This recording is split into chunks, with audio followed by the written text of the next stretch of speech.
Hi everyone, welcome back to my channel, and if you're new, welcome to my channel. My name is Mckayla, and today's video is going to be my 35-week update. So first I'm going to start talking about Carter and what's going on with him. He's about the size of a pineapple now. He is 5.1 pounds, and he is 17.2 to 18.7 inches. He responds best to high-pitched noises. His testicles have probably fully descended, and he continues to gain baby fat. So that's everything that's going on with him. Next, I'm going to talk about what my body might experience this coming week, which is the frequent urge to go to the restroom, constipation, continuation of aches and pains, increase in amount of contractions, and that's all I have for what I could be expecting this coming week.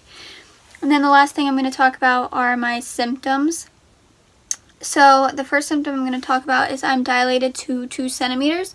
So while I was in the hospital, they obviously checked me to see if I was dilated, and I am. I'm dilated 2 centimeters. I have an appointment at my new doctor's office this coming Monday, and I'm sure he's probably going to check me again to see if I'm dilated anymore or not. But as of right now, I am 2 centimeters dilated. The next symptom I'm having is dehydration, and the dehydration actually put me into preterm labor. That's probably what actually made me dilate and everything. So dehydration was a huge symptom in my 34 weeks, and I thought I was hydrated, so I don't know, I guess I wasn't, and my urine culture came back where I was extremely dehydrated, and that's what they think put me into preterm labor. So that is a huge thing that I have to keep track of throughout the rest of my pregnancy so I don't go into preterm labor.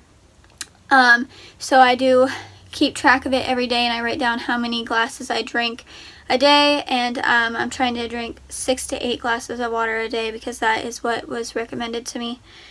The next symptom is back pain. I had severe back pain, but also I was in preterm labor, so the back pain was extremely painful, and it felt like I had to go to the restroom, like number 2, but I didn't, and eventually it did go away. But back pain, that was a huge thing.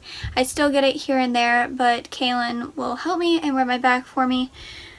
So the next thing is contractions. But like I said, I obviously was having contractions if I was in the hospital because I was in preterm labor, but I have been getting a ton of those.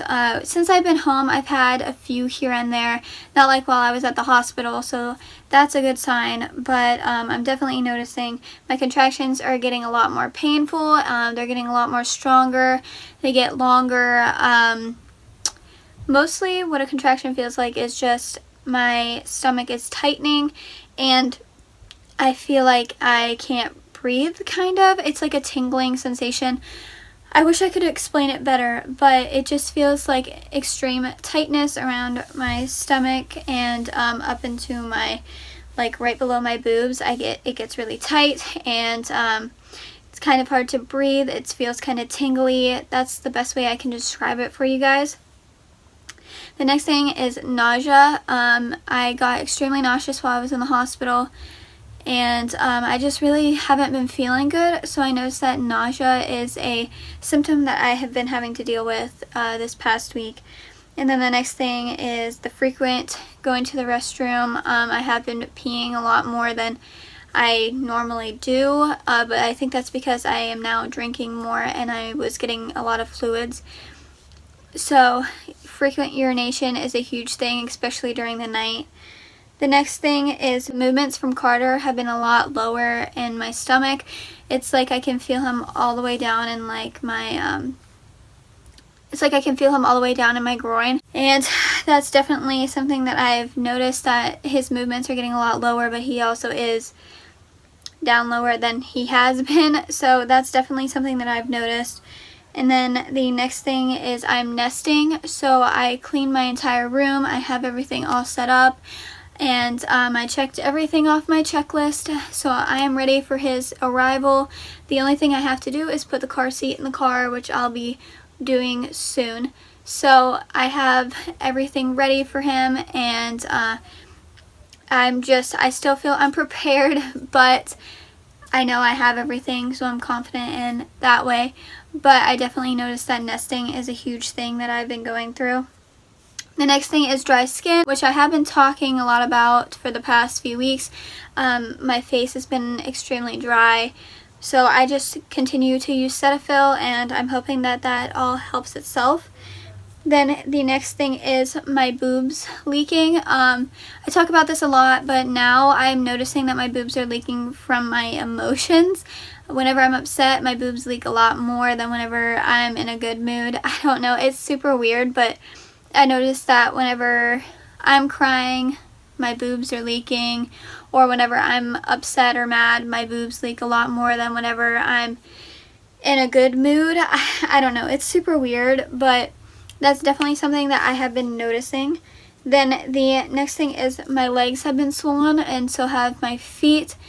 I really haven't had to deal with this throughout my pregnancy, so this is a new symptom, and it's not that bad, so it's easy enough to deal with, but I have been noticing my legs and feet have been swelling a little bit. Then the last thing is shortness of breath. I am getting further along, so of course I'm going to experience some more shortness of breath, but it's not too bad, and I can deal with it. So shortness of breath is something that I have been continuously dealing with throughout my whole pregnancy, and it's not a big deal. It's something I've adapted to. So that's all the symptoms I have for you guys, and now I'm going to do my belly shot. Here's my belly with my shirt on. Here it is without.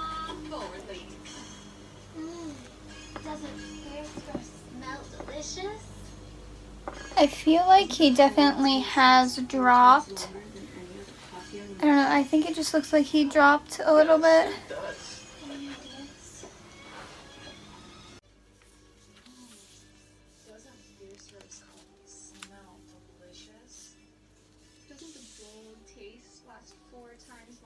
I'm about 38.5 inches around.